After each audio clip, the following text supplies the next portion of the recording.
Hey, what's going on YouTube? Parish Plays here to answer the clickbait title of the video. Am I selling my Pokemon card collection? Yes. But am I selling all of it? No. Am I liquidating all of it because I'm scared the market's going to zero? Also no. Who am I? I'm Parish Plays. I've got 645 positive feedback on eBay, all 100% positive. Been in the hobby back since 2022. In that time, I've sold about $75,000 worth of Pokemon cards. This year, I've really turned it up. I'm on pace to sell about $50,000 in Pokemon cards on eBay. Most of that coming from PSA grading plays, flipping cards, and all that stuff, but also, some of the stuff started liquidating early in April this year and then kind of stopped when I saw the way the market was going. Everything started doubling overnight, it seemed like. So I kind of put the pause on that. So in this video, we're going to be talking about what is my strategy going forward. I am going to shift a little bit as I've seen the market shift. Right now, it seems like we've definitely plateaued, but a lot of this just goes back to personal finance being personal. I obviously invest in Pokemon cards as an investment vehicle for financial gain. Some people might not like that. It's not for everyone for sure, but that's just a portion of my Pokemon collection in general. I've got tons of master sets. I still love opening packs. I've got a sealed collection, and the way I do it is I try to use my time in the hobby to self-fund the hobby. So my ultimate goal with this at the beginning of the year was going to be to sell enough in Pokemon cards that I've taken more money out than I've actually put into my collection. So essentially I have my collection at a zero cost basis. I've seen a lot of people on YouTube that do this, and that's sort of my inspiration for this goal. It's always been so in the back of my mind, or at night, I can sleep just fine knowing that if everything goes to zero, I'm not out any money. I didn't hurt my family financially, because that is always goal number one, is to keep my family financially sound. And investing in Pokemon, you know, as safe as some certain YouTubers will tell you it is, and it has performed very well, that doesn't mean it's going to perform that way forever. And that's just the way I mitigate risk, is by selling some of my products off to realize some of that profit, to keep the collection growing, but in a safe, sustainable way to keep me here long term. I'm not going to get burned if I buy a Destined Rivals booster box at $500 and it goes down to $200, or if I open it and get $100 worth of singles. That's going to burn me out a lot faster than if I had bought two at $250, open one, keep the other one sealed, and sell it off when it gets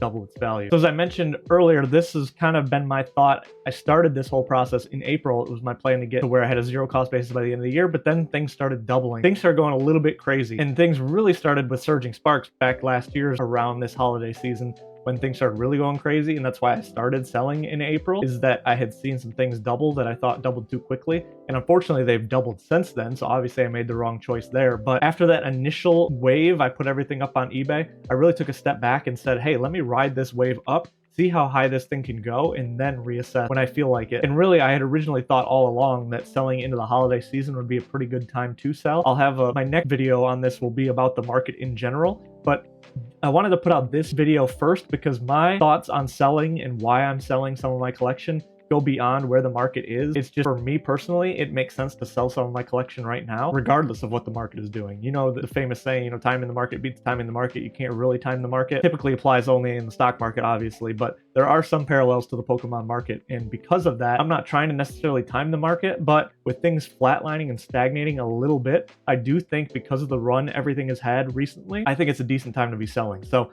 what am I going to be selling? Am I going to be selling off everything? Am I contacting my local streamer, seeing if he can take everything for 80%? Am I calling my local game store, see if they can take everything for 60? No, I'm also not doing that. I'm still slow selling everything on eBay. I still think, me personally, I'm going to be in this hobby for a long time, so there's no need to rush sell anything or fire sale anything.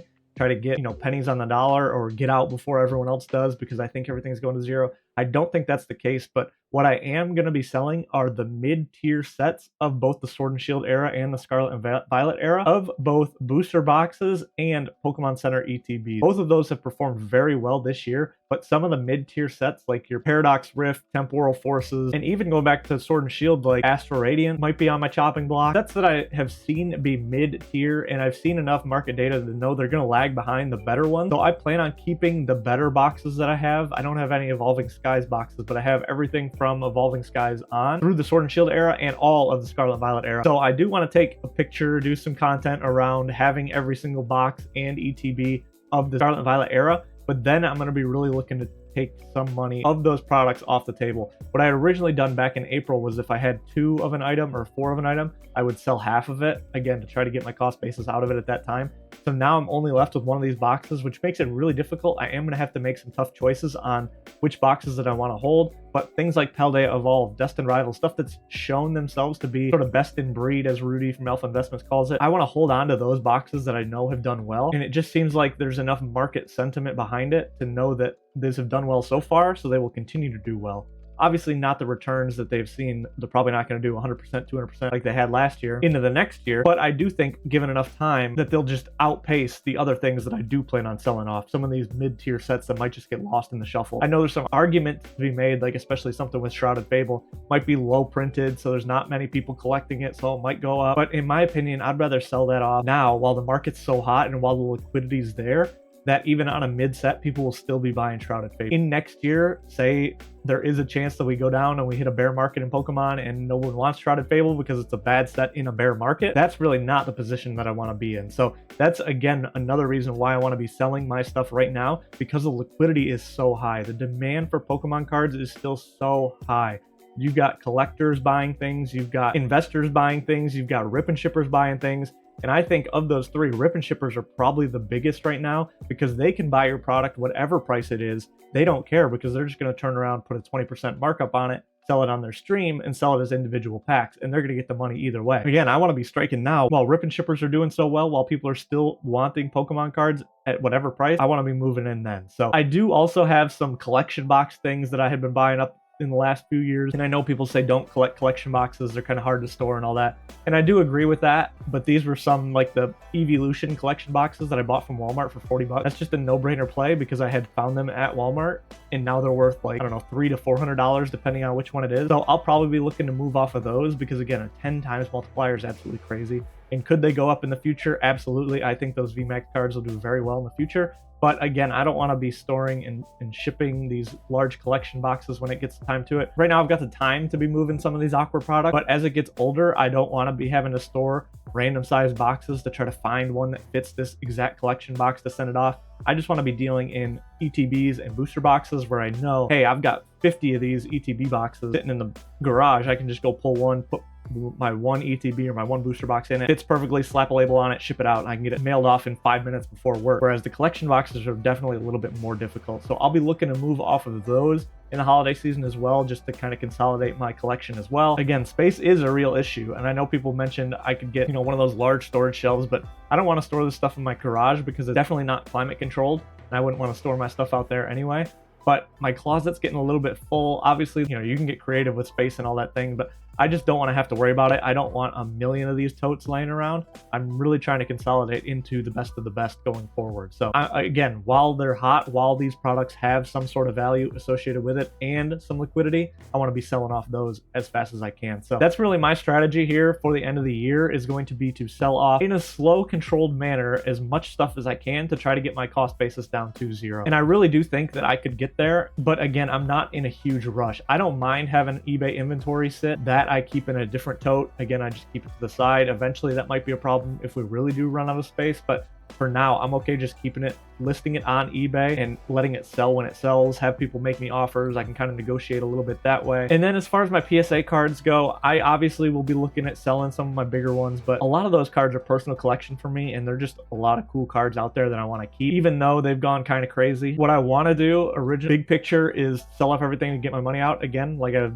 mentioned like 10 times in this video. But then once I've done that, any sale PSA cards, I'll just run those profits into more plays and kind of keep doing it that way. The PSA grading plays have been really good for me so far, and with PSA making offers on your cards, I think it's going to be even easier to start making money with PSA doing that going forward. So once I have my money out, I'll just keep any money going forward in the quote-unquote business going forward and see how big I can grow it from there. So I just don't want a whole bunch of boxes and everything, cluttering up closets and all that. And PSA cards are super easy to store and have been a great store value so far. I know that common sentiment is don't invest in PSA 10 cards, invest in booster boxes, booster box cases, and all that. I'll continue to do that as well, especially if I make a big sale going forward, like a Unagaba set. If I sell that for $1,500, I can buy another Unagaba set, but then buy some sealed product with those proceeds as well and kind of balance it that way. That will be my strategy going forward, but I just want to get to a zero cost basis on what I have so far, just so that, again, I'm at a clean slate. I have no money into my Pokemon collection. Everything's just riding with house money. built on the work that I have done flipping and all that stuff, you know, throughout the years. So that's kind of my strategy. Let me know in the comments what you're doing. Are you selling into this Pokemon card market now that things are kind of flatlining and leveling out? Do you expect everything to level out and then take another jump higher? Am I going to regret selling things?